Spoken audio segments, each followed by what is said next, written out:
All right, good morning. Happy New Year to everyone. It's a great 2020, so we're ready for our goal, which is getting everybody counted in this 2020 census. We're gonna get started right away. Just wanna let you walk through the agenda really quick and just do introduction, just to see who's here. And if you can see, we're gonna be going through, you have in front of you the report that was provided to the governors last December. And it's pretty much there, all the input from each of the subgroups that were formed. And I wanna thank each and every one of you for participating in putting this together, and for the Department of Planning for putting it in such a great report. And then you also have in your folders a package where we're gonna be able to discuss later on, but we'll be able to, in the highlighted sessions, that's the area where the CCC are expected to have inputs. So just put it in the side of you, and later on you can read it. And then you'll see the presentation that will be presented by Dwayne, who is here. Let's go around the table really quick and let's just do introduction, and then we'll move on into the presentation. Right over there. Certainly. Hi everyone, my name is Joanne Antoine. I'm the Executive Director of Common Cause Maryland, and I'm here for Keisha, who's away on her honeymoon. I am Reverend Angela Mason. I'm pastor of the church in Allen African Methodist Church in Caroline County. It's Rob McCourt, Secretary of Planning with Voice, Caroline. Pauline Castillo, co-chair. Wankiria Poole, co-chair. Debbie Lichter from the Maryland State Department of Education, representing the State Superintendent of Schools. Happy New Year, Governor's Office Community Initiatives, Director for Ethnic Commissions, and Administrative Director for the Maryland Commission on Indian Affairs. Lauren Zuckel, City of Gaithersburg, representing Maryland Municipal League. And George Escobar, Chief of Program. Perfect. Well, thank you. And happy New Year, yeah. So let's get started. I know we're expecting snow. I think it's the first month, right, of the year, for sure. Yes, so we're gonna get to hear the presentation from the MPT, and just please take notes, ask questions, and the floor is yours. Thank you. Hi, everybody. Good morning. Good morning. So I've been here before, but as a reminder, I'm Dwayne Carey. I'm the president of Impact Marketing in Columbia. This is my creative services manager at Impact, Joe Baywall. And Joe's going to talk about a few things as we go through here as well.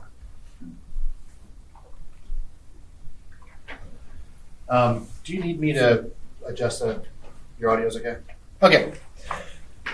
Really just two pieces of the agenda, I think, for this presentation. One is to talk again about the contract that we're doing with Maryland Public Television, MPT. And with that, we'll talk a little bit about the creative, so the actual commercials, and then also the schedule and timing.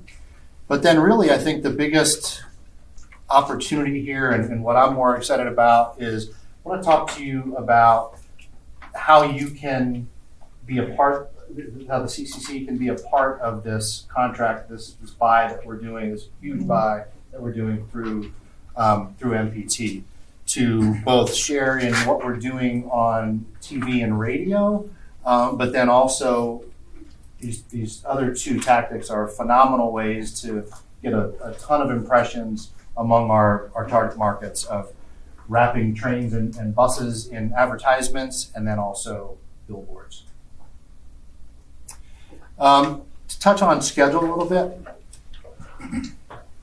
we're in January. We just got started with the new year. The two main things happening with this contract right now are we're working very closely with the team at MPT and their production company Heminger out of Virginia, and finalizing the creative. And then media planning is something I'm going to be talking about a lot as we go through here. And when we get to the very end, I've got a kind of an ugly spreadsheet that's going to make everybody's eyes roll to the back of your head. But we'll walk through that slowly, and it's detailed, and it just is what it is. I couldn't make it any more simple. But in that's really the biggest part of the media planning, is saying, okay, here's this bucket of money, however big that bucket is, and here's how we're going to distribute that money among all these different outlets and different areas geographically, different demographics, et cetera. That's media planning. It's already started. That's going to go on for quite a while until the day we do the final media buy. The media buy, that happens after we have the final production, finalizing the creative right now. Then the final production is in February, where we actually go into the studio, do the TV commercials, do the radio commercials. Production of the other things, the wraps, the billboards, those also happen in February as well. But on the TV and radio, particularly the TV, that's the biggest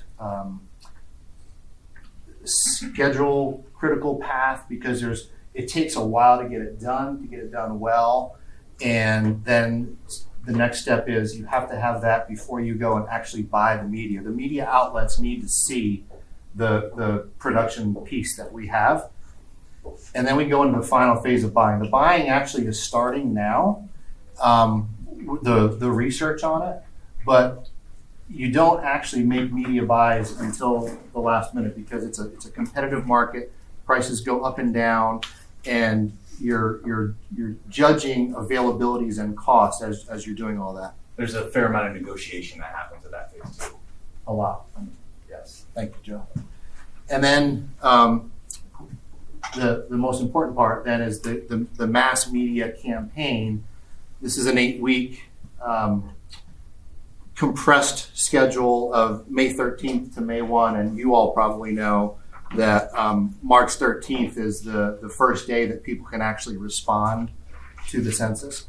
One of the things we don't want to do is have information out there with calls to action saying, go fill out your census, and they can't do it. That's a really good way to lose somebody. So the feds they've had their awareness campaign going on already. It's going to be picking up even more. And there is a substantial a media buy in Maryland from the feds. Unfortunately, there's no way for us to know exactly how much that is and what stations they're doing. But we do know that it's a $220 million nationwide media buy, and some portion is happening here in Maryland. So everything we do is within the context of what the feds are doing. And Joe's going to comment on that a little bit too, on the communication, on the messaging. This is subject to change. The media buys are subject to change. This is a fluid process, the way these campaigns work, but they're likely only going to move, one day or maybe max a week, one way or the other. I'm trying. Okay. Joe, you want to talk about let me first, one more thing before Joe goes. Our initial, and what we had talked about when we met the last time, we talked about having two primary campaigns, two big pieces of messaging, and they'd be both on TV and on radio. And I say TV, it's really video, because we're going to use those same video assets in other places, social media and so forth, and to put on communities' websites, and there's a lot of other ways you can use those video assets. But we heard you loud and clear when we met last time. The question was, well, some of the people in the demographic might hear things differently. They might want to see something differently. So we've added into our contract with MPT a third production piece. And what we're envisioning is that you get that. So MDP drives really all of it, but with the focus on the two video and the two audio commercials that MPP does being truly statewide, and then another one that we just focus on the hard to count areas. Joe? So first of all, I think it's important to put this into context and realize that these spots, these videos and radio spots are not the only creative that we'll be talking about, that will be supporting the campaign. We have the advantage of, as Dwayne was mentioning, $220 million buy from the feds. They will be running some video spots in our market, and so we have that big umbrella that we don't want to deviate from.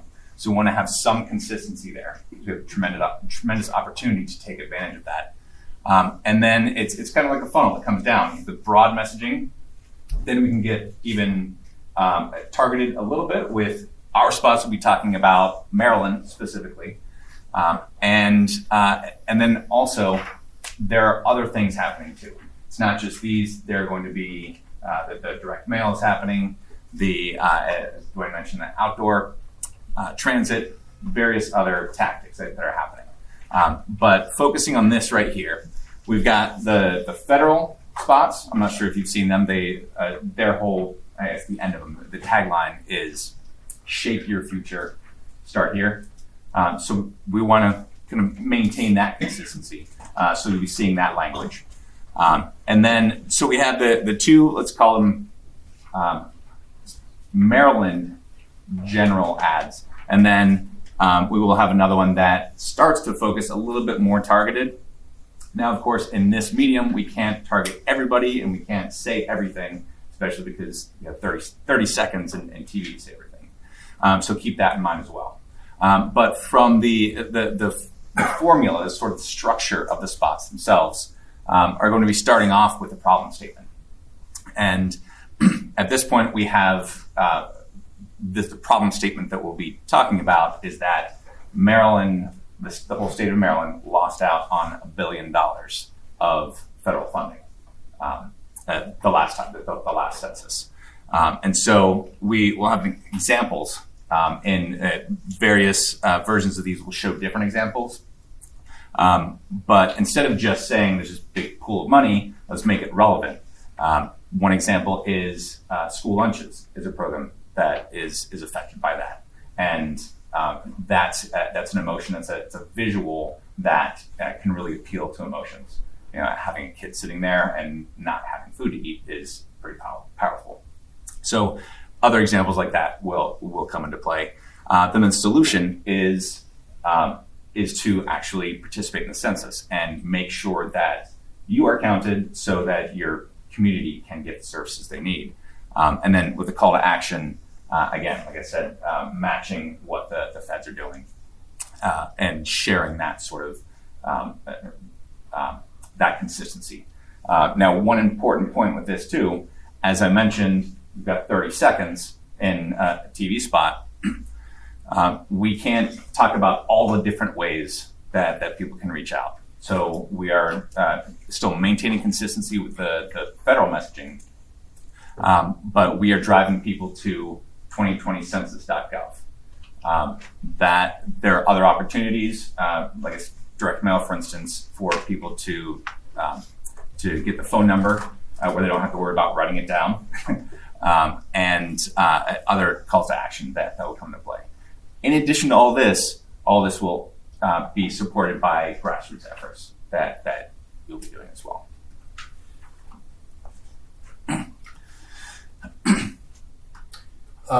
Before Joe jumps into this real quick summary here, I just want to remind everybody, apparently this message wasn't heard clearly last time because I actually got calls from people saying, are you actually really just putting all the advertisement on MPT? We are definitely not. MPT is a conduit for us to all of the other media availability within the market. Right. They are the ones with the access and the relationships. So they do this for several other different types of campaigns. And so they have these relationships with all these different types of media buying channels, and not just TV, all the way down to movie theaters and social media and gas pump ads at convenience stores. Here we go with not just broadcast radio, also that audio plays on digital channels, Hulu, Comcast, broadcast cable, a wide variety of radio. In addition, we have even down to mobile ads. So geo-targeting, targeting very specific geographical areas. And also in here, this is where we can get a little bit more specific with messaging in some cases. And to recap some of the advantages of MPT that we talked about last time, they're a sister state agency. We didn't have to, by leveraging contracting with them, we didn't have to go through a lot of the procurement slowness that we have in government because we didn't have time for that.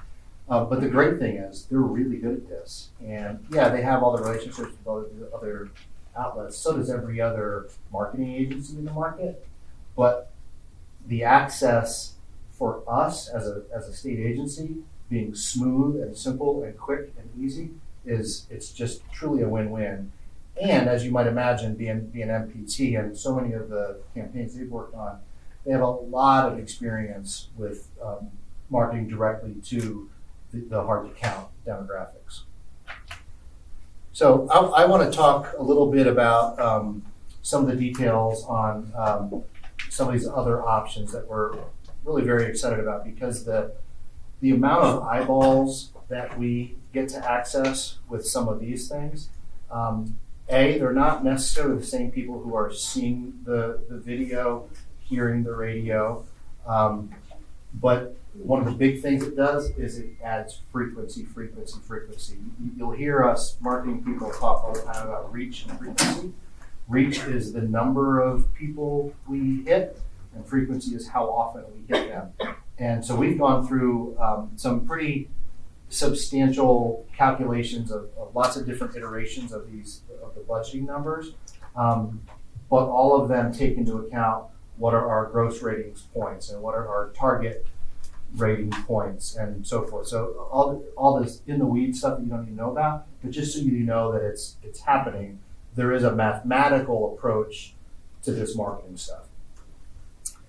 There's two examples here. The one on the left is a full train wrap, and you'll notice these are married couplets. These trains, that's a train, and then where they're connected is where here we get a half wrap. So the front half, the back half, we don't wrap.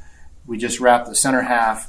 The pricing, as you see on the next slide, is much more efficient. But are you losing anything in visibility? Certainly not. Just as an example, and I know you have this in front of you, so we don't need to spend a whole lot of time on this, but it's a lot of money to do a wrap. They're all the wraps for the buses, for the trains, and for every delivery van you see on the street. They're all 3M. 3M invented this. They own it, and then all of the people who apply this stuff are all 3M certified. And it's not cheap. $15,000 for a full wrap, but it's half that for a half wrap. And so what we're really looking at is half wrap, $6,000 per month, and of course there's always the option to wrap more than one train, right? Does a lot more for your frequency. Very similar approach to the buses.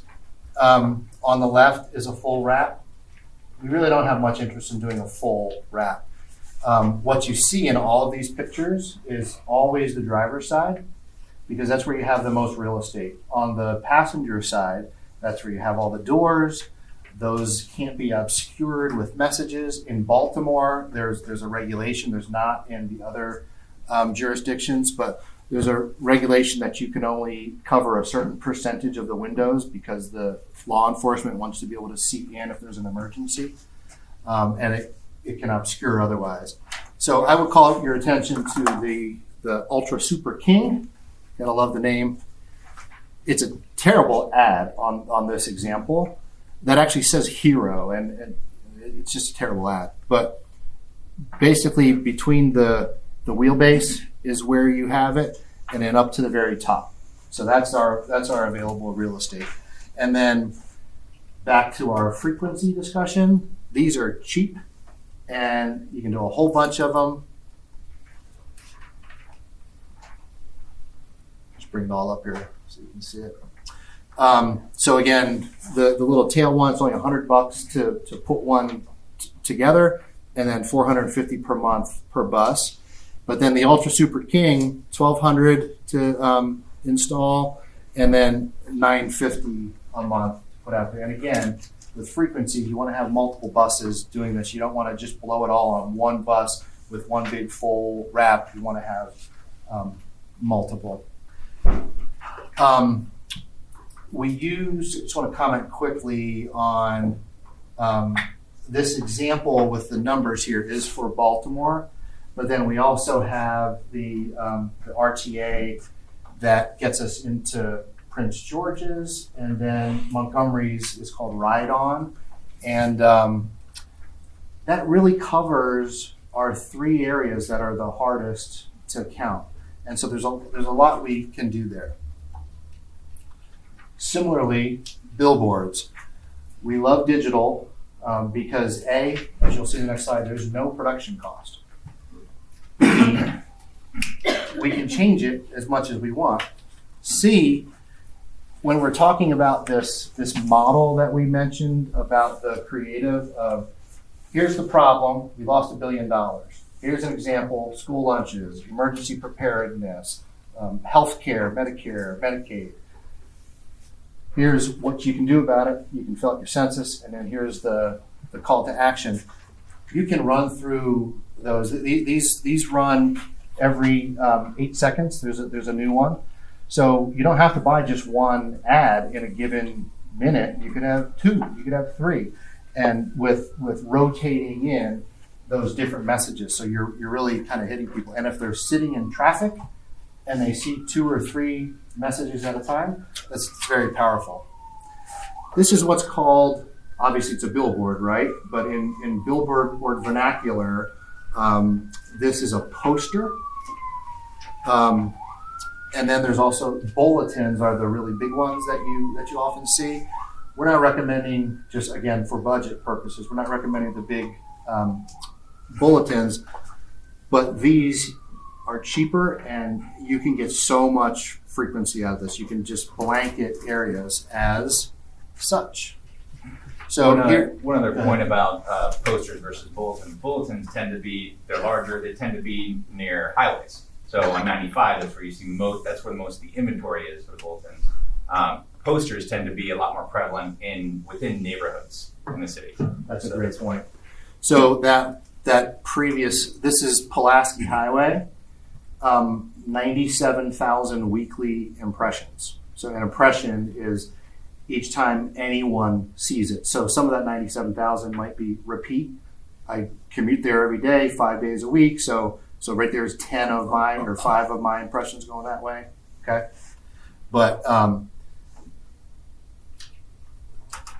here's what the digital network looks like. So again, I mentioned the spreadsheet at the end that really lays out the budget. What we've used in that budget is the Baltimore digital network and a Prince George's County digital network. And I'm going to show you the locations of those 2 sets of signs now. This is the Baltimore one. Within it's called the green zone for Clear Channel is the provider. And you've seen these all over, obviously. In Prince George's, there are 5 that we would be looking at. I did not show you, again, just for the sake of time, the distribution of the posters, but as you can imagine, they're everywhere. The map, very similar map to what we showed with the Baltimore Digital, it's just loaded with such signs. There's, I think, like 700 or 900 that are available. And in Baltimore, you'll see here with the pricing, Baltimore has a lot more inventory. Prince George's has a lot less. So therefore, Prince George's is a lot more expensive than Baltimore, even though we probably have more eyeballs. Posters are $4,000 total with Clear Channel, and so that it's paper. If you were doing a really long campaign, like maybe for a year or something, you would do that with vinyl. This is short term. We can get away with paper. It's much, much, much cheaper, and they'll do the entire city, however many we choose, for $4,000. It's amazing. And then of course no cost for the digital. That's all on our end. We put it all together and they upload it. As you can see here in the quick math,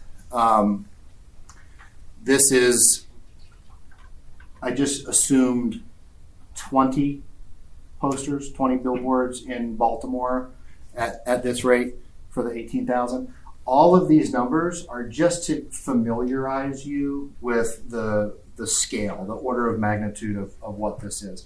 Because in the end, like I said, it all comes down to the last few weeks before we actually do the buy, when we're making final adjustments to the media mix.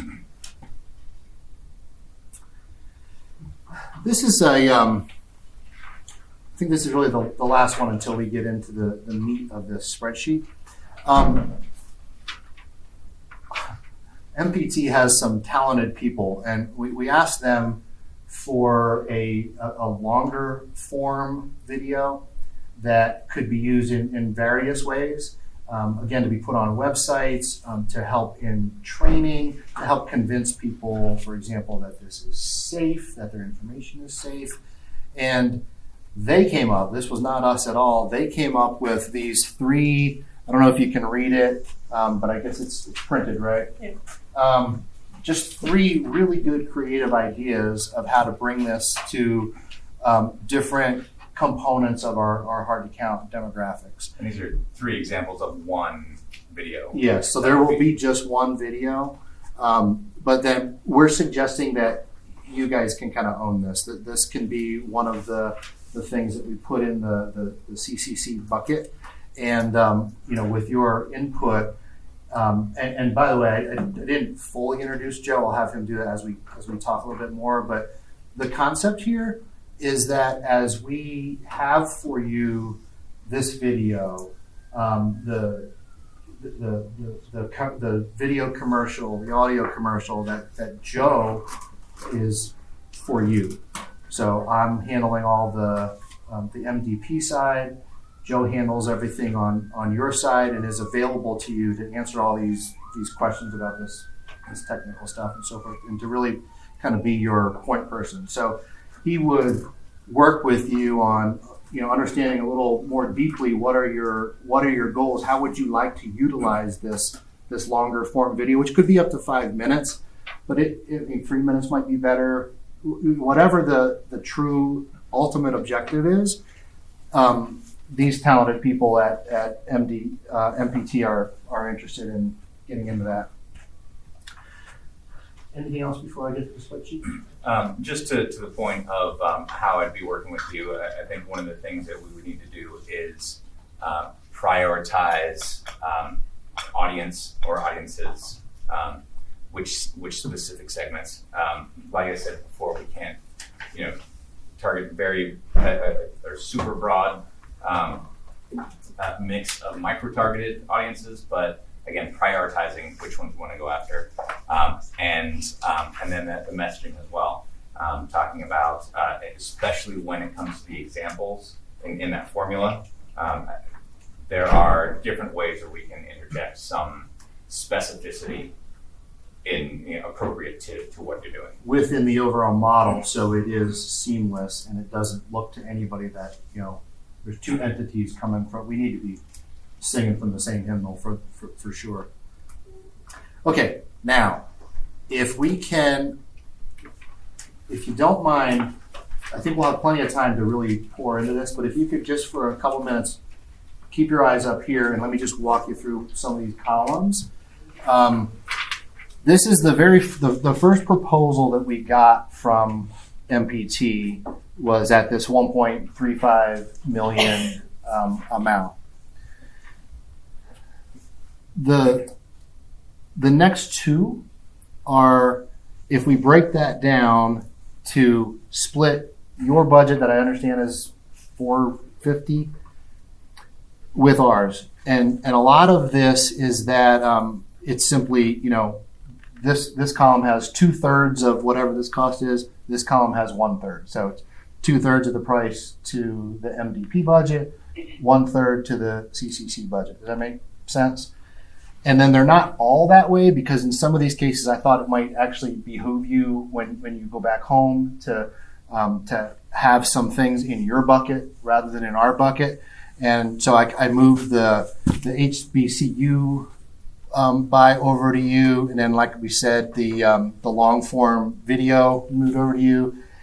It doesn't have to look exactly like this, the mix. It can be, we can adjust it a little bit. I don't want to completely redo it because this took a lot of hours, but we can certainly adjust. So that's that first option, where under here we're only doing TV and radio, and then the other things that MPT is doing. So there are some social media campaigns, the gas station pumps, these other things, but they're not substantial for those things. The substantial part of that is radio and TV.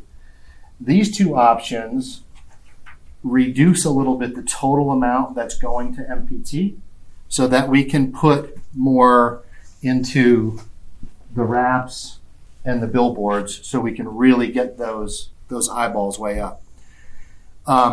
In this column, then, we really just, these are placeholders. They're just really made up numbers, informed made up numbers. But on this column, this 112 here for the billboards, that actually encompasses the two digital campaigns we talked about. So one was 50 grand and one was 62 grand. That's the 112 that's right there. My thought is, if we have to tighten anywhere on billboards and bus wraps and so forth, the digital really plays well for us because it's so flexible and we can change it and get a lot of eyeballs. But to Joe's point, we lose a little bit on the in-neighborhood stuff if we're not doing the billboards. So these are areas where we could reduce it a little bit on the bus wraps to add more to the billboards. Either way, there's flexibility within there.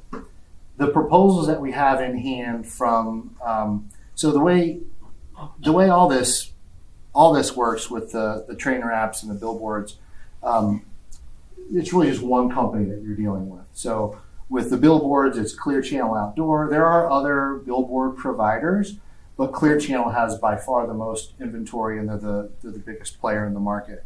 And then with the bus and train wraps, those are obviously government assets. And then there's one, they let a contract, and it's typically like 5 or 7 years, they let a contract to a company to run that and sell that. So we're dealing with really just two entities on that. And of course, these guys make commission, and we've got proposals in front of us for way more than these amounts. And of course, they're all justified. I mean, the more reach and frequency you can get, the better, and the higher our numbers are going to be. But at the end of the day, of course, there are budgets. There are these things called budgets. So if you come down here, then you can see a little bit of a summary. It's pretty much the same amount of money in each of these three options, around the 1.35. In the next two columns, it's 1.36. But Rob can reach into his pocket for a little extra money, I hope.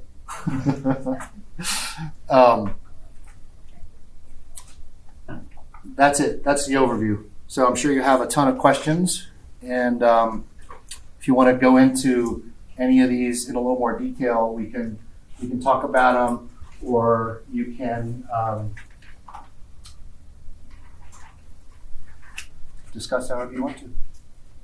So, thank you so much for Sure. the presentation. I definitely have some questions, and feel free everyone to, this is the time to ask questions and have any input. My question on the presentation, how are we going to deal with languages? Are we gonna be able to do it in different languages, the billboards and the video and everything that is being produced? Yeah, English and Spanish is the plan. That's the only two. Yeah. For everything like that? So that can be discussed. For example, when you think about the trains, right, and that huge cost of production, it's always a cost benefit calculation. Sure, in theory, absolutely. We just have to think it through. I think what's probably best is you do a subset of for example, the poster billboards in Spanish, right? And you do that scientifically based on, okay, in that neighborhood, how many of our population is exclusively Spanish speaking? Because I think I would suggest that if they're bilingual, we can do it in English. So if there's maybe a 10%, I'm just making up numbers, if there's a 10% in any given neighborhood that is Spanish only, then we would probably want to model that to about 10% of the billboards are Spanish only, roughly, right? On all the TV and audio, those are both, they're going to be both English and Spanish. Excuse me. Sure. Yeah, I see that all that you're trying to do now is mass awareness campaign. Yes. And when you mentioned the video and audio, this is what I'm thinking. I saw the 3 different options here, and the fact that they're trying to dispel the misinformation that citizenship is information. But what I'm looking at to see or hear in the video is how do we cause the fear among some sect of people to the extent that it's against the law to use censored information. If that is included in any way, it will help to. Yeah. And I understand that we need to do the grassroots to be able to talk and connection, that trust building is necessary. But the fact that when you send all the video and audio, let it be included that it is against the law to use information, censored information for any other thing. Yeah, and internally, that's our feeling too, is that it makes good sense to focus that video on anything. It makes good sense to focus it on that. The only slight caveat to that is the feds already have such a video, and that should be pushed out everywhere.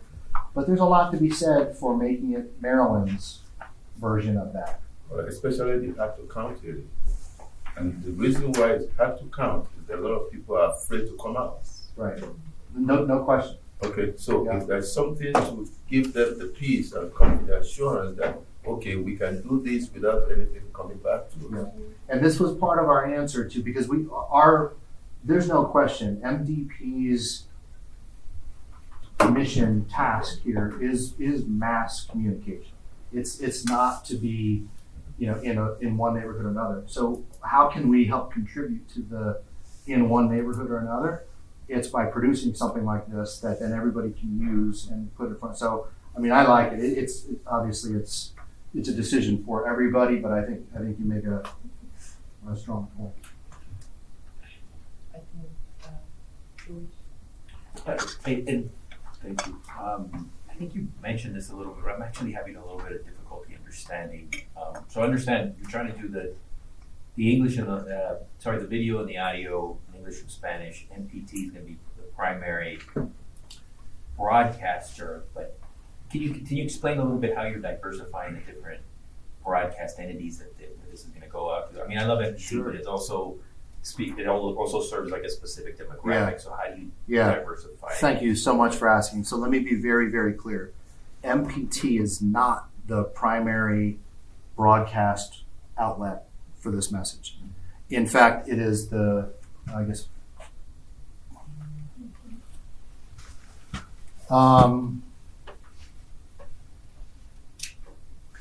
it's $20,000 out of well over $1 million. So the amount of money going to MPT's airways is almost nothing. That's almost a thank you for being our partner on this, almost, right? What their role is helping us. They're essentially acting as an agency, as a marketing agency. They're the point guard, okay? And so they've got a lot of talent in house. They have a very talented media buyer in house. They have lots of great production people in house, but they also have other outside people. And in this case, we have an outside production company that's incredibly talented. That's also involved in this, and we're working with them on the creative as we speak. But then they're through this media buying process. That's really the question that you're getting at is how is this all else gonna be spread around? I can answer in generalities today. I can answer specifically once the media buyer in about 5 weeks actually essentially goes out to bid and starts getting everybody's numbers back and starts doing the negotiation that Joe was talking about. But there's no question it is the plan is that it will be on all types of outlets. For example, I've gotten to be friendly with one of the women on she's on an Anne Arundel County CCC, and she also works for Radio 1. Very heavy in the Black community on radio, and there are a couple of big personalities on the radio that are very well trusted in the community, and she's been pushing them.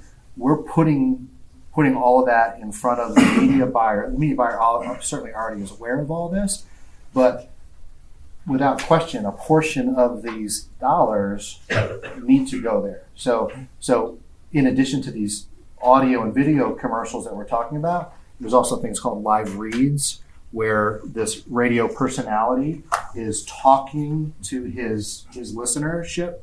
And radio is an amazing medium where listeners feel like they have a relationship with the personality. They really do. They listen to them every day, and when it's almost as powerful as the clergy, because there's a huge amount of trust. So we'll absolutely have money in that.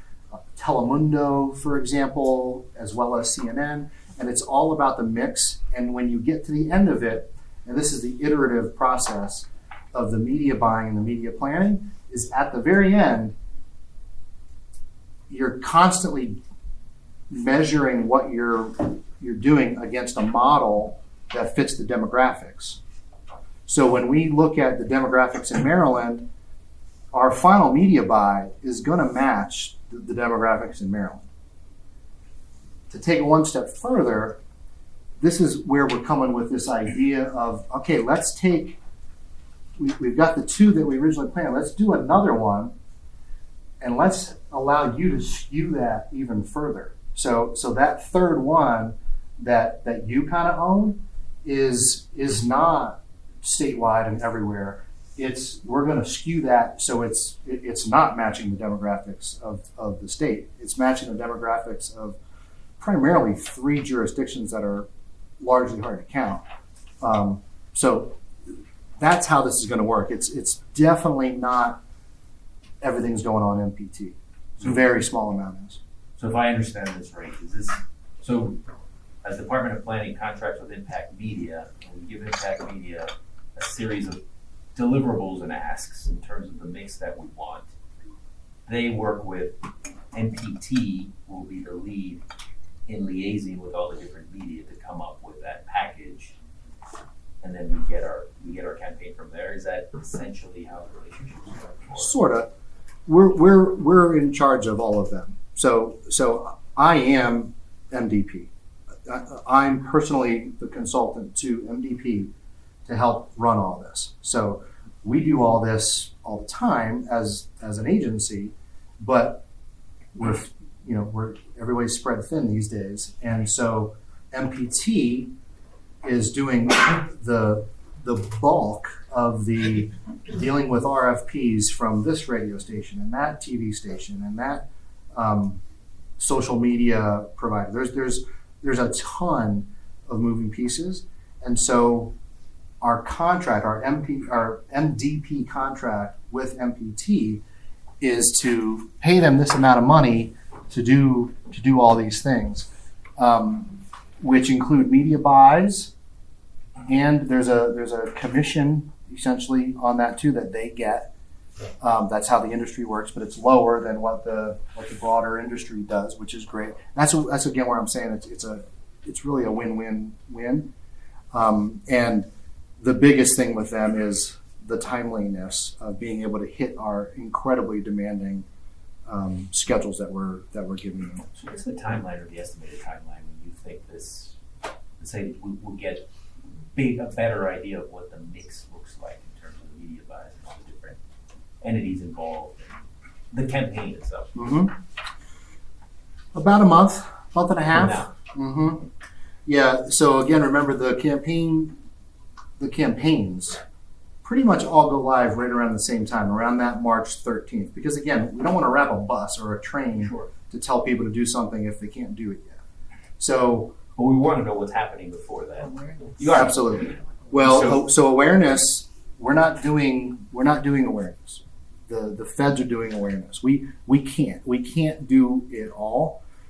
Our job here is to get people to go online and fill out their census. And so that's why we're pushing everything into this 8-week period of when it's time to actually do it, because that's covered. And if we had a $10 million budget, maybe, but still, that's the Fed's job. So I also wanted to just maybe make clear, maybe you reiterate, but explain it in a different way.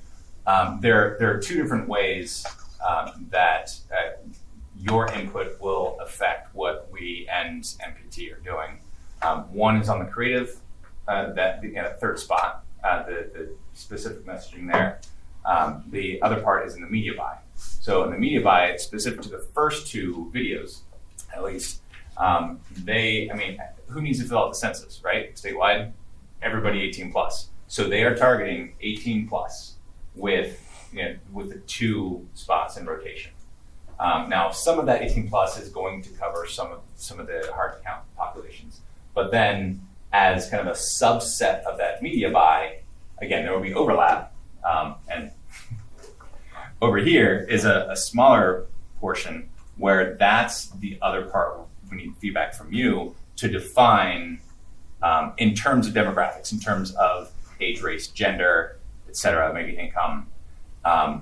They have these mathematical, expensive scientific tools that say, all right, we want this demographic where, what are the ratings? What are the best channels to reach I got a question in regard to that you were just saying, and thank you for the presentation as well.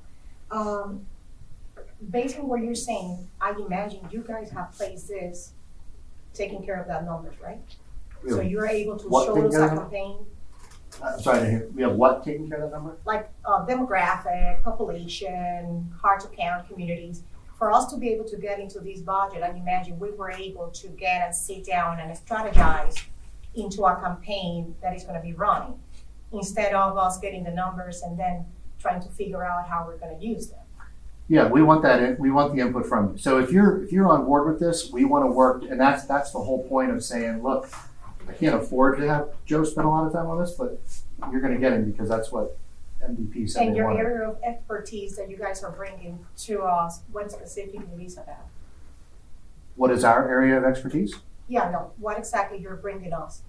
Are we going to bring you the solutions, how to implement it, or you guys are bringing it? No, absolutely not. So we'll give you, so a lot of this goes back to Knis and the data that we have here. The data we have here is unbelievable.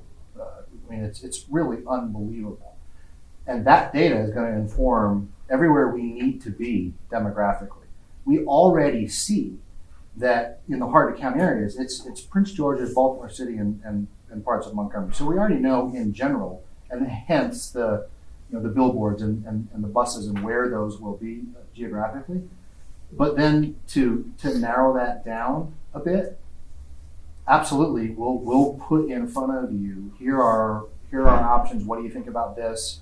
And we have to be a little bit careful because it's committee, and anytime you do this kind of work by committee, it can be tough because this person over here has this agenda, this one has that agenda, and I want my area covered more, and I want my area covered more. So that's why we have to be kind of the ultimate arbiter of that takes all your information.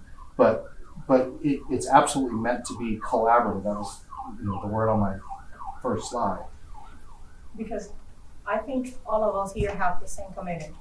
It's our state. Yeah. And do the best for our state. And Yeah. I think we have an agenda here as is. I'm sorry, We're I working didn't all mean to use together. that word. I'm just thinking, geographically, we all have our different perspectives. Now, once again, going back into this campaign specifically, and what I'm seeing here, how the distribution has been made to come up with these numbers, and how were they created to understand where are these resources specifically going. Are we taking care already of all these funds that have been implemented through the state, that they're already working, so we don't duplicate the effort again? I don't know. I don't know about what every other small jurisdiction is doing. The only people that I'm aware of that are doing mass media is Baltimore and us. I don't know, so there's the coalition of the local Central Maryland counties that are pulling their stuff together, and they're doing primarily radio. Our big concern is consistency of messaging. Our big concern there is not, oh, they got that covered, so we don't need to be there, so we're going to come over here. I don't think it would be responsible of us to leave it up to another entity that we don't have control over. So we absolutely want to hit those areas regardless of what the other people are doing, and we're just looking at messaging. And I think that's why it's very, very important that we work together as a team. Yeah. Because we don't have a lot of time. And because we don't have a lot of time, we don't have also the resources to do everything that we can. As Lily was mentioning, we don't want to duplicate the efforts. And I know for the fact, Prince George's County, they have already developed a great number of videos that can be integrated into a lot of this work that we have. So, that you guys are doing or planning to do. And I know that you mentioned that this month is the timing that you guys kind of use to finalize the media planning, which is, I'm assuming, is getting together with all of us, seeing what has already been happening with the different counties, what is being done and what is not. And then I'm assuming next month we're talking about finalizing production and making sure that it's out there.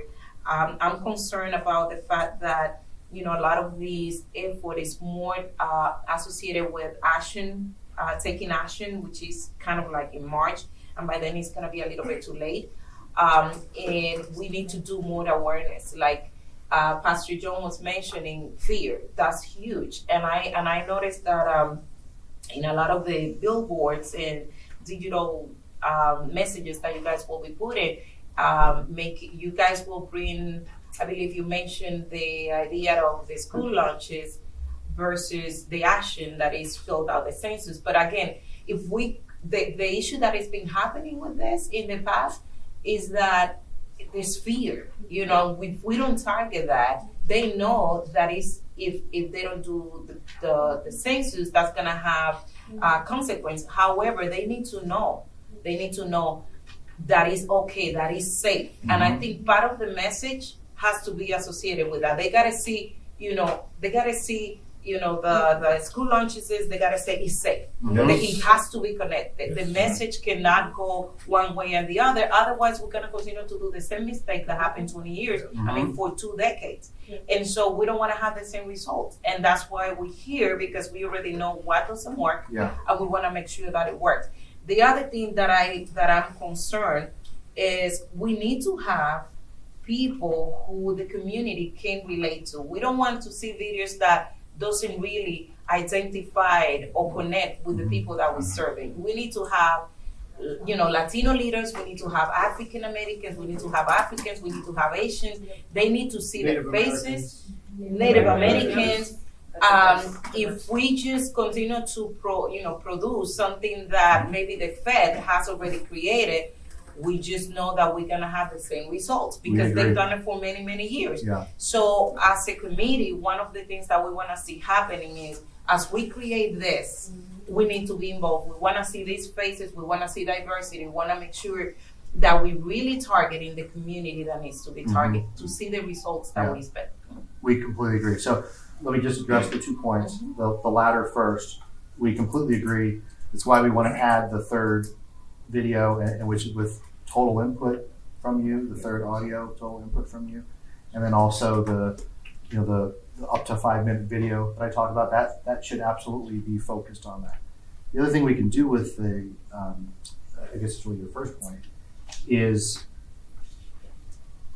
when we talk about when Joe went through the creative formula, here's the problem, we lost $1 billion, here's the effects. That's really focused on the radio and the TV. The beauty of the digital billboards, and this is what I was getting at when I was saying we have so much flexibility, and we can have different messages there. We can do the same thing with the smaller billboards, the posters. And so particularly in neighborhoods where you're concerned about that message about the safety, we could have every one of the billboards in a certain area be the safety message. We have this, as Joe mentioned, there's this group of messages that we want to do. Safety is absolutely one of them. It's in the tagline that MDP has been using. Fast, important, and safe. Not fast. Important, easy, and safe. So we're completely with you on that. And accountability. And what? Accountability, making sure that yes, okay, we're gonna get all this money, $60 billion, but is it gonna go really to my community? Because people had already lost respect for the government, and that's why we wanna make this difference. This money is coming to our community. That's why having the grassroots involved is important, because they're the one who will ensure that there will be accountability. Let me ask you something in regards of the campaign. I imagine you guys have worked a little bit campaign, branding or something, so we can have an idea what type of messages is going out, where the message is going, how it's distributed, so we can understand better the numbers, because it's really hard to understand the numbers when we don't understand what type of messages is going out. And there's so many other communities that are a priority right now undercounted that I don't see and that we're covering it all. I'm not totally following you. The messaging, as we talked about, is there's a problem. We failed. We didn't do what we needed to do, and we lost $1 billion. And here's the bad ways it hurt Maryland and our communities. That's the message. That money is really important to understand. People are not going to get it on their pockets, and when you don't get the money in your pocket, you don't understand those numbers. Where did that message come from? Yeah, because. And who is the audience? The audience is Maryland. Well, if the Census Bureau is already doing a broad take in our state, which is limited and not as much as they've done in previous censuses, so we shouldn't use that as a reason for us to not do everything that we can on our end. If they're already hitting broadly, then who are we trying to target? Since it doesn't make sense for us to target the broad folks that the Census Bureau is already doing, who are we trying to target? We are absolutely trying to target broadly. The same. And we have to. not hard to count, not specifically hard to count. Absolutely hard to count. No, that's what I'm saying. So again, You said broad, then you say hard to count. Are we doing hard to count communities are very specific? Those are very specific communities. So our plan and our messages would be very specific to those communities. So if you say broad, that's different than saying hard to count communities. let me finish. So broadly, our charge is the state of Maryland. So clearly we want to target the whole state. As I was saying to George, in the end, our demographics are going to come down to match the demographics of the state. And that's exactly why we carved out in this plan here this additional message that only goes to the hard to count. So we cannot have like 10 messages that go to the hard to count community. That's not how it works. So our solution is to absolutely hit the broad because we have to by mandate, and at the same time hit the hard to count and only the hard to count. So we're in 1/3 of this campaign, we're forsaking everybody else and only going to the hard to count. Where are you getting, there's so much research around the messages specifically for hard to count under county communities. What I'm hearing from you as a message, I'm trying to understand what the message is for the hard to count, because there's so much research out there and we talked about this at the last meeting. So what, if we are going to have a strategy specifically for under county communities, what is that message? So it's important to keep in mind that there are multiple different tools. So we have at the kind of broadcast level, the media vehicles that we're using to distribute that. There isn't a radio station that only is in a 10-block radius. And so at the level of radio, for instance, or TV, that's a broad distribution, and so therefore the audience being broad matches with that. There are other different parts of the campaign besides the broadcast that offer the opportunity for much more specific messaging. As Dwayne was saying, the posters in neighborhoods. It's a great example of we can pick out this community over here and still within the same field, so has to kind of live within the same, people should understand that it's coming from the same place. But if there's a specific neighborhood that's worried about one specific thing, or if there's a different word that they have for it, we can use that over here, and a different one over here in this other neighborhood, and a different one over here. So posters is one example of how we can target that.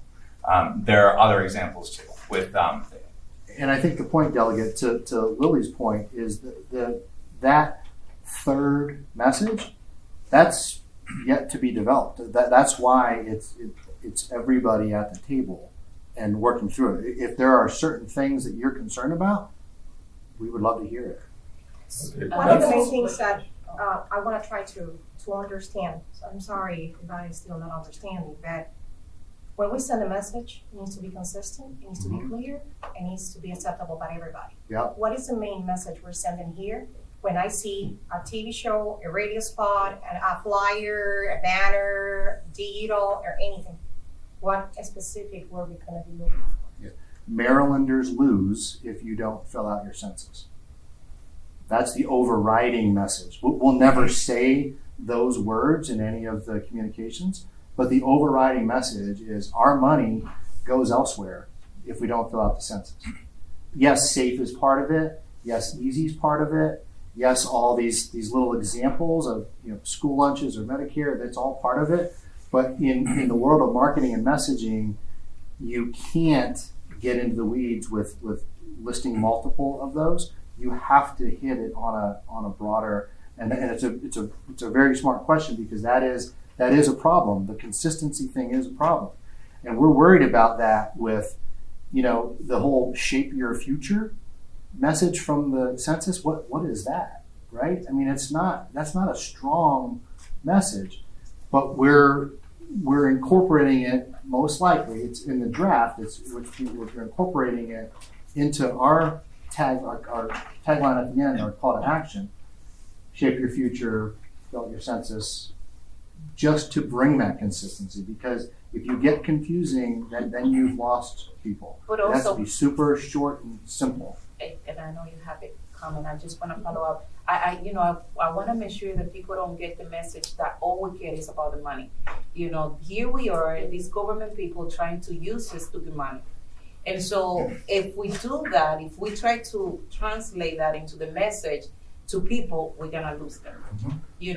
We looking into a more soft message where we know funding is needed, but it's about you count, and giving you the power to be counted and be have the power in this community to be represented. Yeah. So we cannot just get lost with the money.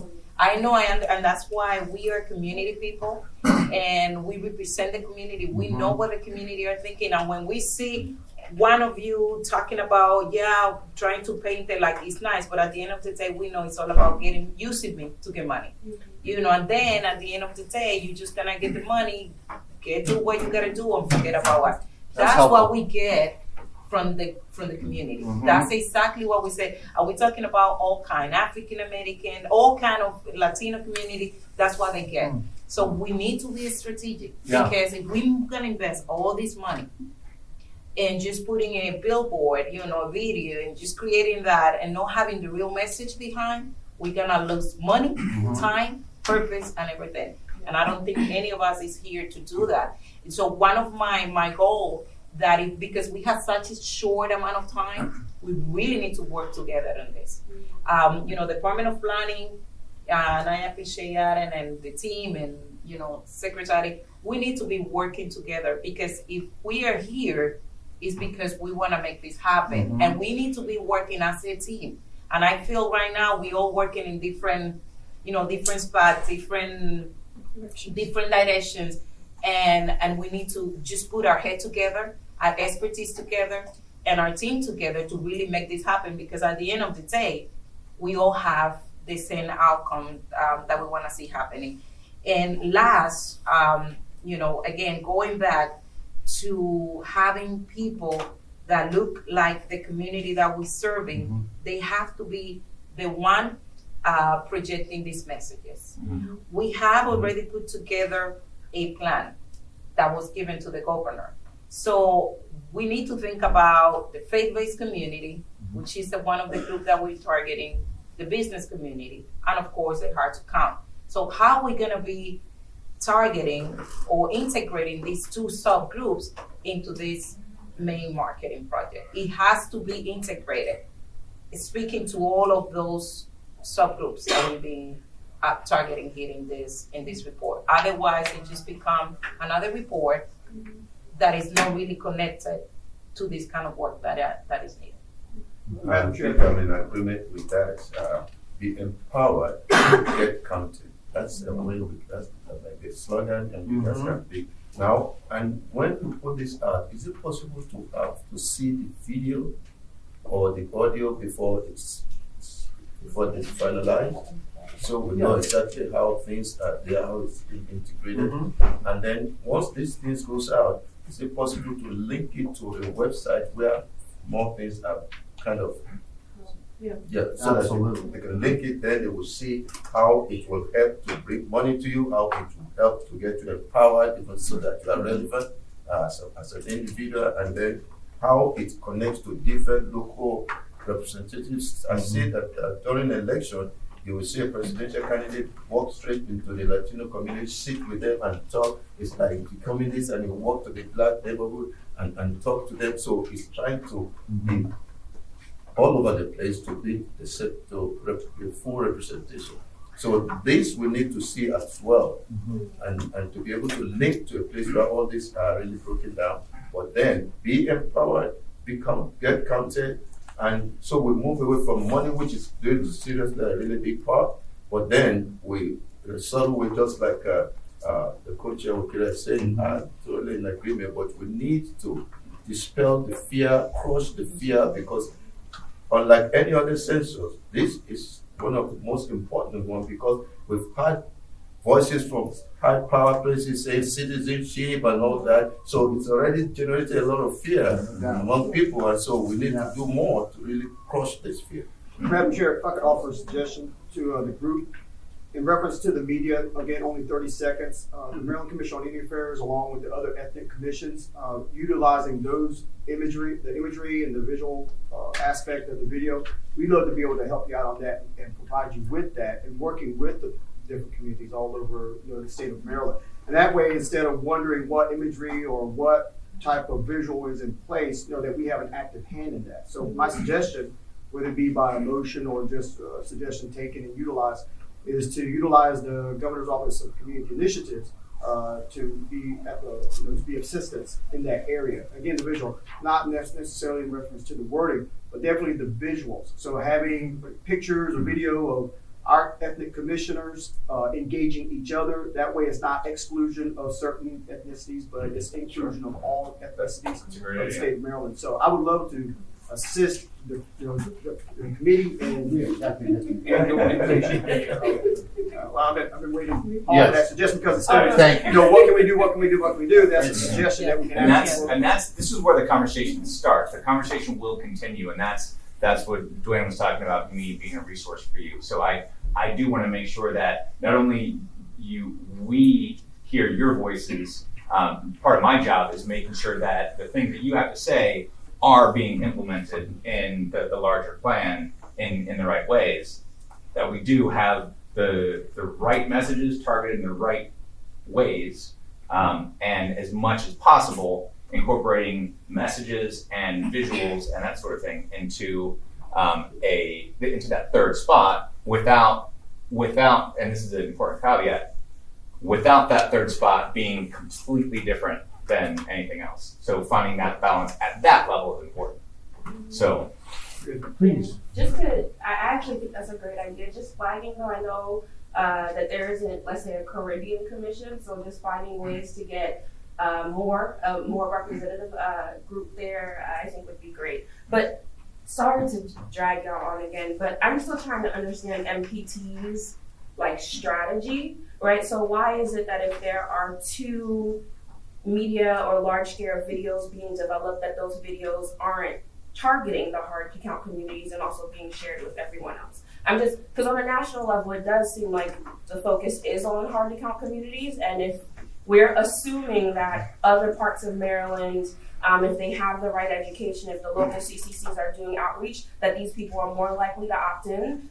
So why aren't we spending more money in Prince George's, in Montgomery County, in Baltimore City, especially now that the fear has, I'd argue, has heightened again, right? We have the Hoffler files that have come out, have been made, open to the public. There's Trump making comments again about, using citizenship data to cut people out of our redistricting. So that fear still exists, I'd argue, is growing more and more. Yeah. So why are we focusing on everyone instead of these people, especially since some of the local CCCs aren't doing as much as they. It's a great question.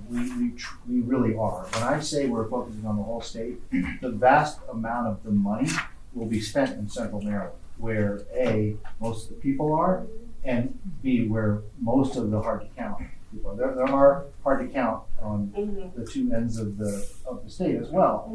But our goal is to cover the whole state. But there's no doubt when we talk about our creative, we're talking about kids, we're talking about seniors, we're talking about Black, Latino, we're talking about all the demographics. And to Keith's point, I think, and several of you brought this up, I think you'll be very, very relieved and very happy when you see who's going to be in these videos. We're not putting the middle-aged white male guy in there. It's primary. It's not right. Rob has a face for radio, not TV. Can I jump in here because I have to go through that.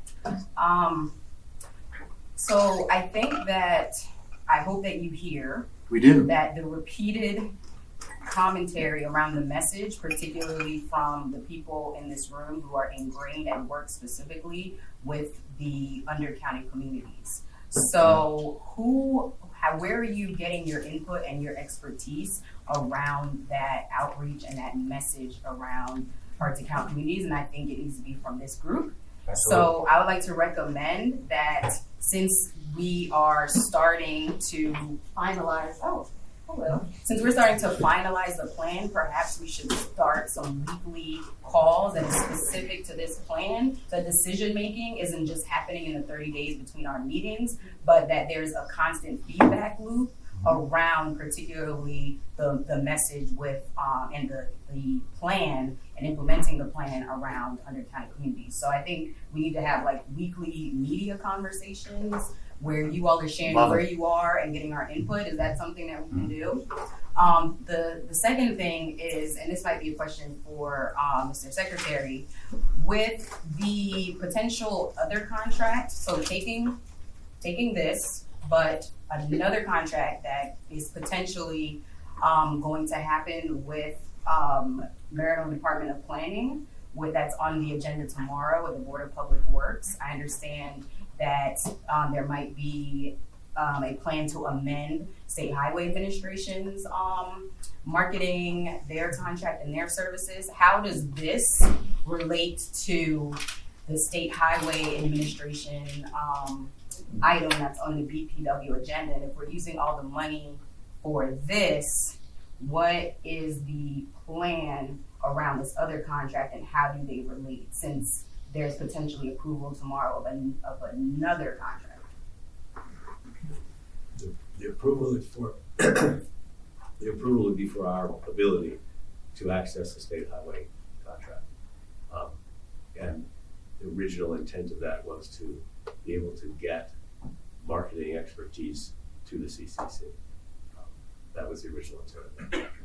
So, how would that work with this that we've been talking about today? I'll have to see what, once it's approved, what the state highway has going at the moment that we might be able to get into. But originally it was to actually get a consultant, which we now have, working just for the CCC. It was the original intent of that process. And so these funds that you had for the budget at the very end is about a little over $1 million from Maryland Department of Planning. So that would exhaust the census outreach resources, is that correct? Pretty much.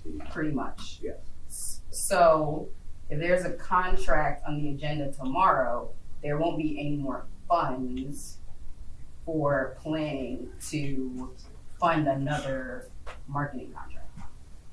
Unless we have a deal with another state agency. I don't have anything readily available, but I could make a modification to something that we're doing here, but I need to understand that I can even access the state highway administration process. And that is the whole process. So we were told that each of the subcommittees were gonna have a little bit of total funding to do additional work. So that's not off the table at this point. There's still the $450,000 available to the CCC. But it's not gonna be used. It can be used however you want to use it. Okay, so it's not in this budget. It's not included in this budget. No, So if you choose option A, B, or C, is that how but this you is figure out how much is left? So yeah, because we have, one of the This is your things- budget here, the This is our budget. 438, 449, 450. It is included, so we don't have any. if you Depending on where we go, it will pretty much take over most of the funding that we had for the subgroups that we wanted to utilize. Just wanted to be clear that as we met with the different subgroups before, we mentioned that we got a little bit of packet funding that was gonna be used specifically to work on some other strategy with the faith base, with the business community, and the hard to count. So with these options, the window is very narrow. or we can make adjustments. Or we can make We can adjustments. make adjustments. Okay.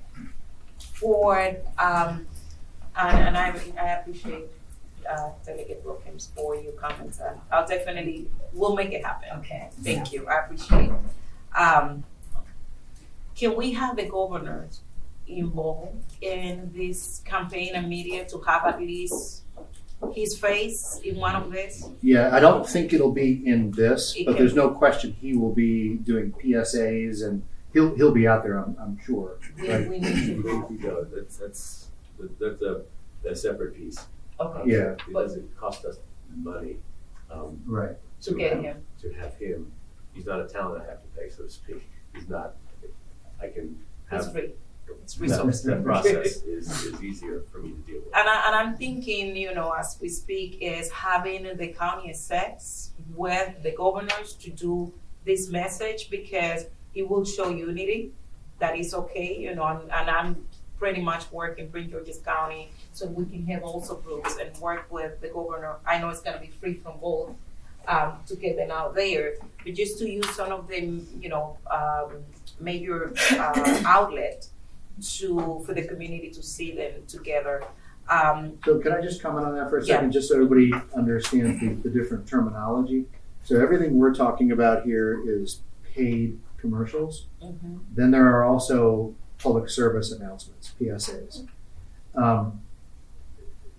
Joe can probably talk about that a little bit better, but it's kind of a complicated formula of how much is available and so forth, but that's where the politicians' stuff would go. The governor, one of the drawbacks to that sometimes is that it might be at off hours, so it might be at 2 a.m. But something this big,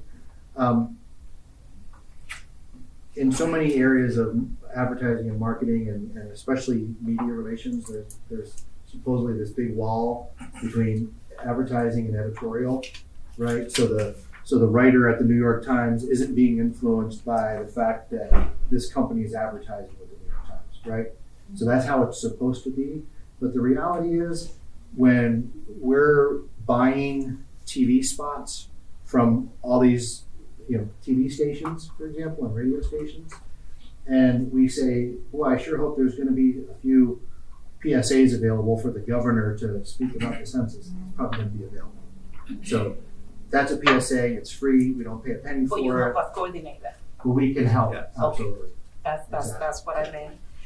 Back to the point with Pastor John, he mentioned that it's gonna be redirected to the website, and I know you mentioned that at the beginning, that will be going to the census.gov Mm-hmm. instead of the Maryland census. Why is not our website? Yes, But- great question.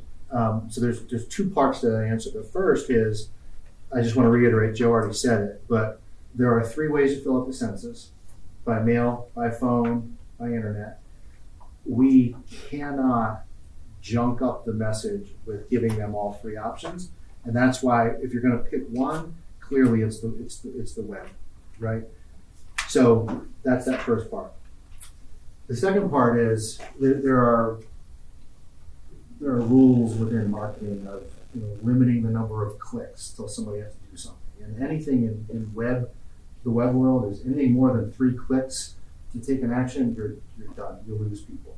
So you want it to be 2 or less. When you can make it 1, we're talking about people, everybody, the whole state. Nobody wants to do this, right? Who wants to sit and fill out the census?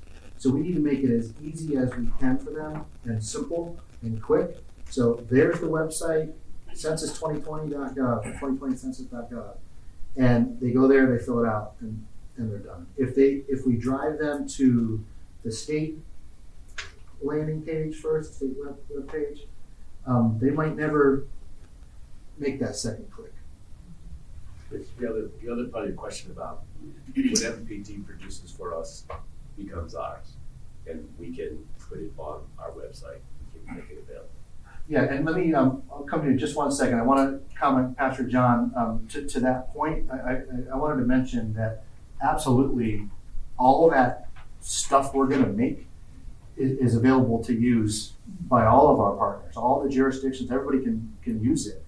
But there's one other thing I neglected to mention, that in addition to these 30-second spots, there will be small mix downs of them that are 10 seconds, 5 seconds. And that's the stuff that's going to go on the social media campaigns because people don't watch 30 seconds when they're scrolling through Facebook. And so that there's a lot more detail in here. We don't want to bog it down with all that, but all of that will be available. So the 10 seconds will be available, the 5 seconds will be available. Just so I get this right, when you do the media buys, will you be choosing the urban and the Spanish language TV station and the radio stations, or will NPT be choosing? So I guess the best way to look at that is we are MPT's client. Okay? So it's going to be at a table of very experienced people, and they're going to be making suggestions, but as the client, MPT, we're going to be giving our input. And without question, whatever this group can contribute to that insight, I think would be great. We have, And I'm just saying that because I used to work in Spanish language in You're radio hired. and in TV, so I kind of know, what is in this area, and I'm really concerned if those radios, Yeah. are going to be used, Yeah. and if those TV stations are going to be utilized. So we would love to take advantage of your insight. Okay. But again, just so everybody knows, the media buyer literally does this every day, buying for lots of different demographics, and we're in the data age, and so we look at numbers, and the numbers answer the bulk of those questions, but to have the human experience supplement that is super key. So I'm assuming you're not on the committee, if you can stick around afterwards and give you your card. But I work for the state. Okay, perfect. So, just on Lorena's comment, we actually got a proposal that was submitted to the CCC by Telemundo and Univision. Mhm. So, we've been it's been on hold. Exactly. So we want to make sure we need to get back to them. Yeah. And I would love to share the proposal and I know the Hard to Count committee already saw it, to you guys, so that it can be kind of like either a negotiation or a continuation of what we had already started. That'd be wonderful. And we have the same thing. So my inbox is full of proposals from different media vendors. They all want this money. They all want it, right? But one of the nice things with the media buyer with MPT, we're basically starting over, because what they may have put in the proposal to you, the proposal to me, they're dealing with a shark now. A sharp media buyer who says, yeah, okay, well, that's too much. Go away. And then comes back 3 more times. And then they're like, okay, now maybe we can talk. That's what they do, and they're brutal. Yeah. So. Hi, I actually have several questions, and I apologize for being tardy. The nature of competitive priorities, competing priorities. My first question is in regard to the radio buy. So I know that the Census Bureau is also procuring or allocating resources to radio stations across the nation, and so I wanted to know what is what is your plan or the organization's plan to avoid duplication? Mm-hmm. So we did just touch on that, of course, right before you walked in. We're not avoiding media outlets because of the fear of duplication. We think our job is to handle our stuff here in Maryland, period, and our message is going to be slightly different. Our bigger concern is not duplication, it's confusion of message.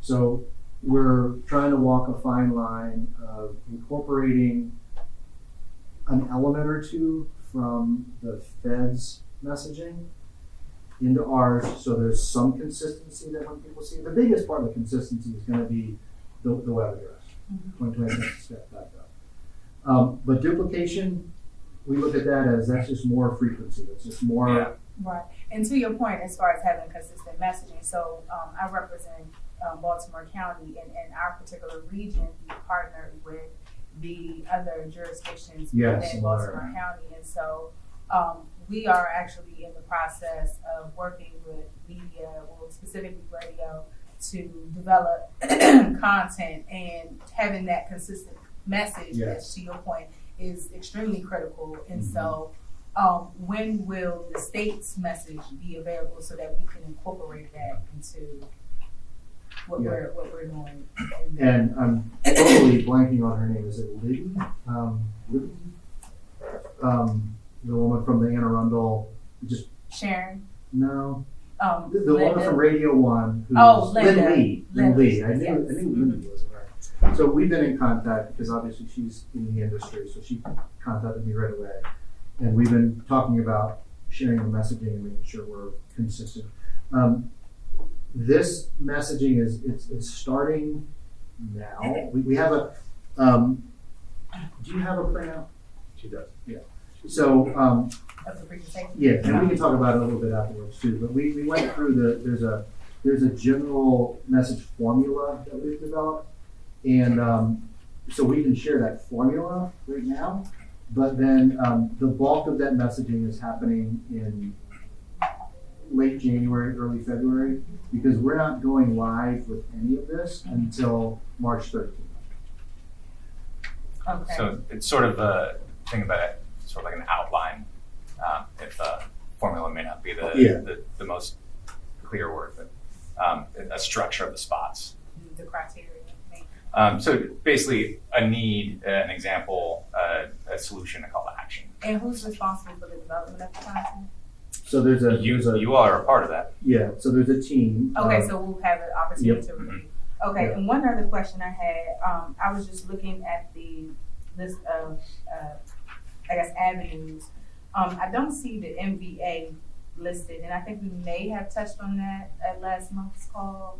Is there a plan to do advertising there, or maybe that would be an in-kind? So can you be more specific within the MBA? What are you thinking about? So something as simple as I'm going to renew my license and there's messaging going across the screens. I mean, I don't know the volume, but I know that it's a crowded place Yes. typically. So not just the MBA, but all But the those state alike. agencies. There's a whole plan in place to get this message out. I think there's already some banners standing in a lot of these places, but that's going to heat up as we. And do we have the rollout, the timeline of what each state agency is planning to do and when? The state agency stuff is all being cataloged by agency. State agency work is all ongoing. Continuous. Okay, so there isn't like a deployment date, like you mentioned that the radio ads will start March 13th. So there is. Yeah, the state stuff. Most of the agencies have already been doing things for quite a while, and it'll just keep going. Okay. So we only have Any 10 other more minutes, questions? so wanna make I'm sure. sorry, that- George. Hey, Forgot to raise your hand. Yeah, sorry. So hate to throw another monkey wrench into the works, but I'm thinking that as you're negotiating these media buys, and it's just a reality of the work that especially that we do, right? We know we're preparing for a federal response, and that could take the form of widespread raids that happen in the immigrant community timed exactly around the time the census comes out. It's just widespread immigration raids that will try directly to try to undermine participation by immigrant communities. It's a very possible tactic that might be taken. So I'm wondering if we can build contingencies in some of these media buys where you can target certain messages, like the safety message, to coincide to the weeks following that, right? Because there's going to be an uproar. Of course, all the the Telemundos and the Univisions, they're going to be coming out to organizations like us and other community-based organizations, getting our feedback and our opinion, and we can do our part to try to stem the fear. Yeah. But I feel like it's also, it would ring hollow if we have some messages that are ill-timed. So I'm wondering if there's, maybe it's within the budget we already have, or maybe it's a contingency that we kind of think about. But I think it's within the conversation. We've thought about it, as you can imagine. It's a really great point. I think it happens within this budget because to cut another spot on video is that right. It's a pretty good possibility we can fit that in there. But then on the digital billboards, it's, you know, we can change it within an hour.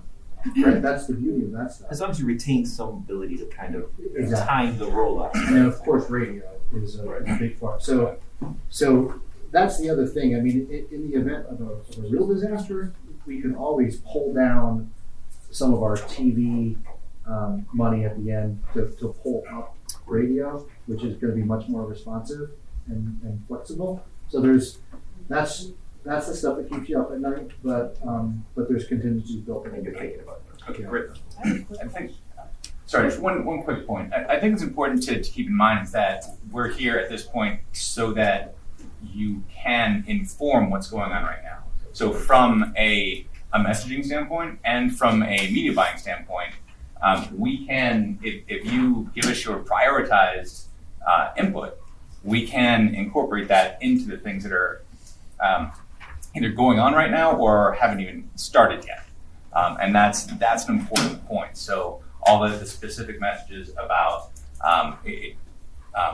what individual subgroups are worried about or concerned about, and just any of the details that you have. If we get that from you, we can incorporate it.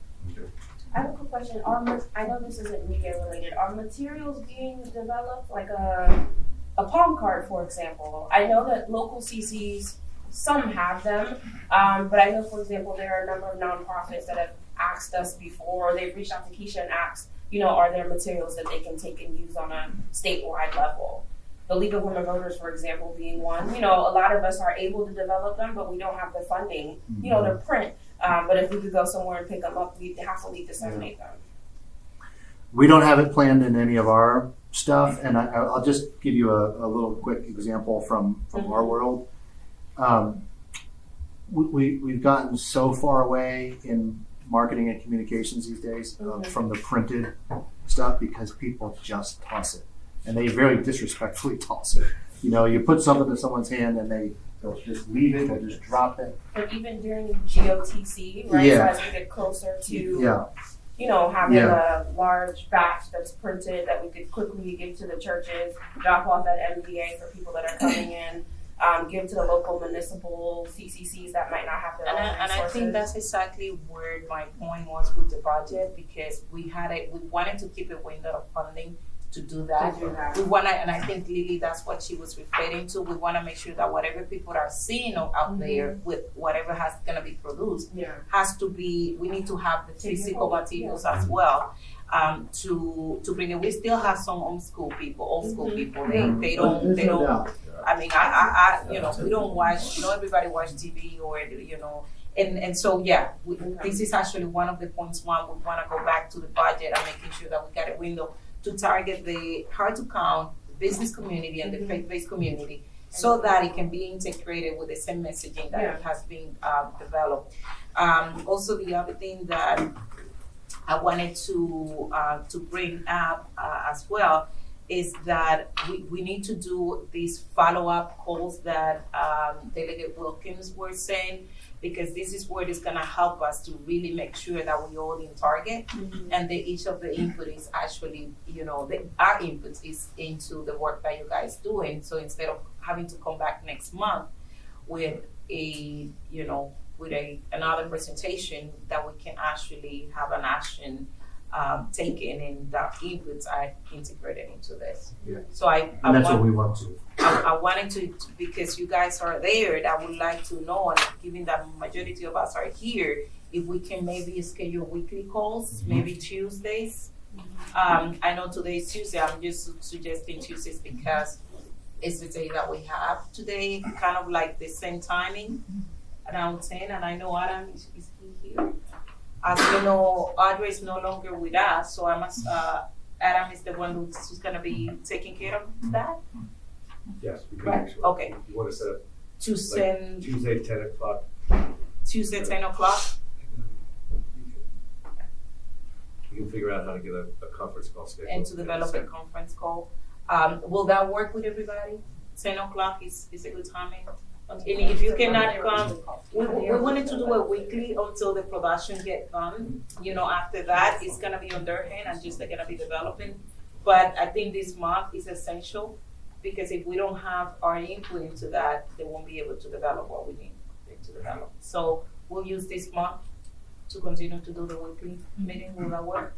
Okay. And if I may add, let's not even wait until Tuesday to start doing some of the work. So Yeah. individually, in preparation for that meeting, perhaps, if each of you could summarize your own priorities of messaging and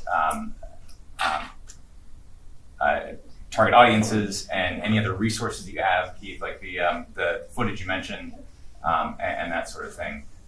That way, we'll have everything, and we know we'll have just right from there. And I think it's probably best to route all that through Adam, and you know why? Yeah. Because he's not here right now. Yeah, well, and I think that's what Lily was saying. If we can actually, instead of having everybody just throw out in, if you can give us some, you get it started. Advice. Yeah, and then we get you inputs into that. Otherwise, you're gonna have different spoons in the soup, and it's just gonna be screwed up. So we'll wait for you to tell us this is kind of what we have. Everybody can comment on that and make the input. I would challenge you just a little bit on that, to your earlier points of being in there in the community every day and having perspectives. Sometimes it's good to hear that. Or, for example, on one of these calls, they just elaborate on that a little bit more and get a little bit I will tell you deeper. how to do it really easily. You can go to our previous meetings. We have it all there. So that will Okay. give you a great idea how. Or the report is all here. Okay. Like all the inputs that we had is already here. And then given what is here, if you can suggest this is where we should go. And the reason why I want to do it this way is because you guys are the expert. And if we start giving, we're going to start from scratch. We had already developed the platform. Yeah. Let's work from what we had already built. Perfect. Will that work? Yep. Perfect. And just to finalize, we never touch on social media. We're not gonna have any social media posting. It's not that we want any. There is actually a portion in this, Okay. but I think we mentioned maybe the last time we were here that that's much better in the local community. So each house of worship, for example, will have their community. Each community center, library, whatever. We're not, so in marketing in general, we often spend a lot of the budget on social media. But no one's interested in the census. No one's gonna go join the census Facebook page, for example. But within the individual communities, when somebody puts out a post that says, hey. But can you help us develop those postings? Because a lot of the groups, they have asked me, send me, give me what to send, give me what to post. So if we can just give it to them, they'll make it happen. They don't have time to start thinking the whole. So if you guys, is that something that we can have in our plan, just to provide maybe a picture with a message? We'll send it to our group, to our faith-based leaders, to our business leaders. Boom, post it. They'll get it done. It's certainly something we have the capability to do. We do it all the time. I would just want to talk with planning to see how that would work. But I think we can say. I mean, given that you guys are marketing, if we leave it out what is really working right now, I think it's, and I want to make sure this is a holistic, a complete package that we're providing to all the groups. And again, it will be reconnected to this. Yeah. Okay. Will that work? Yeah. One last point onto hers also. On the days when the commercials are being made, I don't know how it costs with funding, but would it be possible to have a few community leaders come in, do short, like really short clips, right? I'm Reverend Goldie Little and I'm committing to complete the census. I'm so-and-so, and they're doing it in all of their languages, in a number of different languages, and they're just clips that we're able to share on the social media. Because people do follow the Maryland CCC page. We amplify everything that you all post. So little clips like that, I do think other groups would be able to grab and help share as well. And I don't see it costing much. And worst case scenario, we go really grassroots. We grab a mobile phone. That's what I was. I'm sure that's what Joe was thinking too. So we advise our clients all the time the capability that is on that little supercomputer in your hand right now it's unbelievable. And so we've gone from because if we did this through MPT, it would be a fortune. We wouldn't do it there. Or anything on because the beauty of what you just said is to have 27 videos, right? Not one or two. And the way to do that is with an iPhone and just somebody talking in definitely no more than like 15 seconds, because we all know nobody watches that. I know time is an excess, but I just want to point out that John reminded me that the department tweets every day about census. So if we can pick up and retweet our tweets, we have no proprietary interest. Plagiarize as much as you like and utilize the department's resources because we're engaged in this literally every day. I think there might be power in the opposite way too. If there are some assets that are being generated at a very local level, that using that distribution channel for those would be valuable. Yeah, we actually created that exact video. You did. We We probably shared it. I know someone. There's a group that's been creating little clips and they've been really helpful. They perform well. We have 60 area nonprofit providers with whom we work. We're actually meeting tomorrow for our quarterly meeting, and we'll continue on in that sense. It's just quick clips. They identify themselves. This is why we participate in the census, and it's because I count. It's not for any of those other reasons. It's because I matter. Was that professional or was it on We do it through the city. devices? Okay. so it'd be great to remind each and every one of the subgroups that we deal in, especially leaders. Please, this is the time to bombard all the social media. It's good free publicity for them too. Right. Throughout their nonprofit. So just a reminder, in our plan will be great. I don't know if there's any more comments. We really have to go with 1 minute ahead of the schedule, and I know there's snow coming up. All right. My last update is the supplemental grants program. All 15 counties that didn't receive funding have requested grants, and there are 40 municipalities that have requested grants. So 40 municipalities have requested more money than what's available. There's a rating and ranking process that will be going on, and then allocations that will make to those 40 municipalities. So as many as we can reach. And we keep an eye on the per capita thing too, so nobody's spending $47 a person to get something done. But just wanted to let you know that process, because we had the bandwidth developed at the Maryland Historical Trust, our own grants person working on that with Ann Raines, the deputy director, and so the process is in-house. There's no charge that went to MML to do it. MML was a partner in getting the word out, and then they got the word out well, and we're doing the grant agreements. Everything's being done in-house. So there should be a grant agreement that has gone out to each county already, and the municipalities are being, that was just December 31st, and it was due, so that process of rating and ranking. Can we get a list of those who got funding? Well, all the counties, all the 15 that didn't originally. They didn't get, okay. They got funded. Allegheny, Calvert, Caroline, Cecil, Charles, Dorchester, Garrett, Kent, Queen Anne, Somerset, St. Mary, Talbot, Wycomico, Worcester, and Washington. Then there's 40 municipalities that have applied, and I'm not going to say. They have applied. That have applied, 40 have applied, and the deadline has passed, so. Will that be online, or is that? Eventually. And there's one more question, just 2 minutes, there's one more question, and I'll be quick. You'll do most of the talking. So you mentioned that columns A, B, and C, that encompasses the 450 to be utilized by the subcommittees.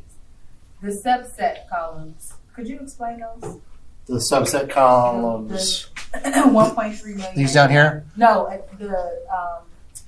These two? Yeah, sorry. Sure. So this first column comes directly from the very first proposal we got from MPT, and kind of the ideal state of the 1.35 million.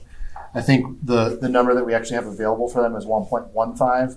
And so that's just frankly, it was in my spreadsheet as I'm doing the math. It's what I was attaching things to. So if you look, 385 for the broadcast radio media buy, there's a formula in here of this number times 2/3 and this number times 1/3 for that. So it's really just kind of the base to decide how to divvy things up. So that first column is the budget. That's really, yeah, What we right. have to- That's really the budget, and then this is really MDP, and then this is you. Okay. All right. Thank you, everybody. I thank everyone, and again, we're gonna send we're gonna be sending a reminder and a conference call for next one week Tuesday from today, 10 a.m. at 10 a.m. Does 1 hour seem like enough time for everybody? 1 hour will be great. The calendar invite will have the call in line, Yes. and access code and all that stuff. I appreciate, thank you all the team at the Department of Sandy and Secretary, thank you. And thank you every one of you who were able to make it, and thanks for the great presentation. Watch the ice. Watch the snow. Thank you. Thanks.